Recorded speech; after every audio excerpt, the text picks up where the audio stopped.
All right, I'm going to pick a name because you have so many. Big Steel Man. Oh, just call me the ones you can say on the air, okay? Not the other ones that all the other fans used to call me those names, okay? That's it. Fred Ottman, Tugboat, Typhoon, the Shockmaster, the B-A-D-D, Big Steel Man, coming at you live from Wrestling Talk. Thanks for joining us again. We got a lot of material from you last time. You had some great insights on the world of professional wrestling. I want to ask you, like I've been asking some others, a lot of you are from the same era of professional wrestling, and there have been a lot of deaths recently, particularly Bruno Sammartino. How did that one affect you? Big fan. I tell everybody here, okay, I was a wrestling fan from a young age in Florida growing up, and I wrestled, and I still continue to be a wrestling fan. Bruno Sammartino is like the Babe Ruth of professional wrestling. There was nowhere, even when he was just in the Northeast, if you were a wrestling fan, you know who Bruno Sammartino was. There's just no ifs, ands, or buts about that. People outside wrestling, too, knew who Bruno was. Yeah, exactly. Arnold Schwarzenegger, big fan. I mean, there's very important people that, wrestling is in a lot of people's hearts. You know what I'm saying? Whether it be because of family, and they grew into it because of family, or whatever. I mean, and to lose a man like that, and he was such a philanthropist in the Pittsburgh area, done so many charities and stuff in his local neighborhood, in his community. I mean, what more can you say about that? I mean, it's just incredible. It's really sad that he's gone. Very, very sad. Very unexpected because he seems so healthy. He still look good, man. He still look like he can hop in the ring and take you on and talk about a scary guy.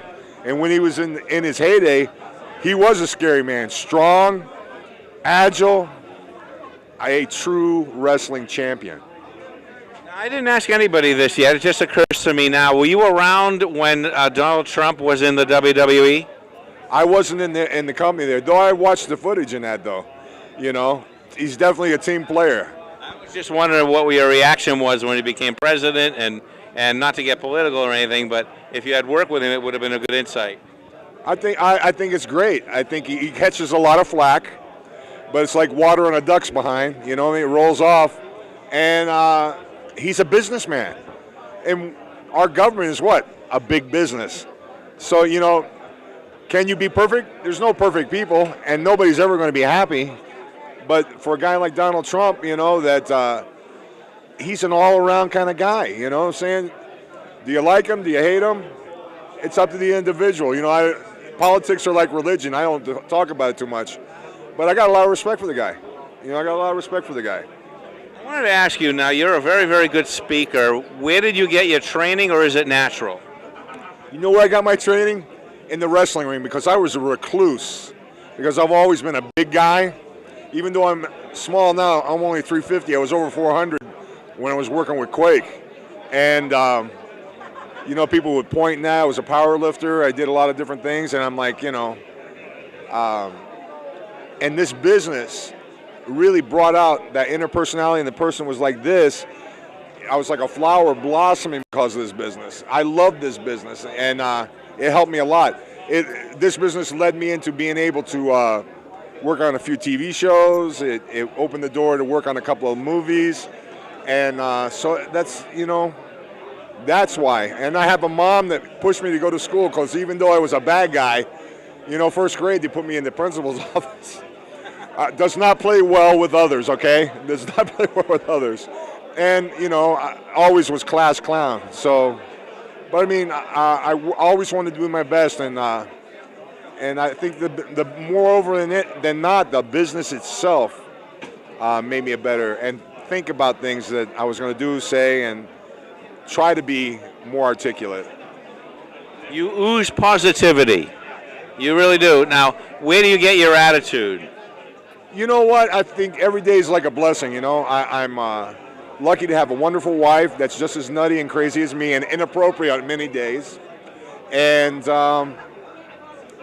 I believe, you can mope around and be dope, and a lot of people, everybody has a bad day here and there, or outside things that get you down and stuff. I try to think positive. I mean, the gym is definitely good therapy for me. Okay, if I don't go to the gym for a few days now, I can be a cranky boy.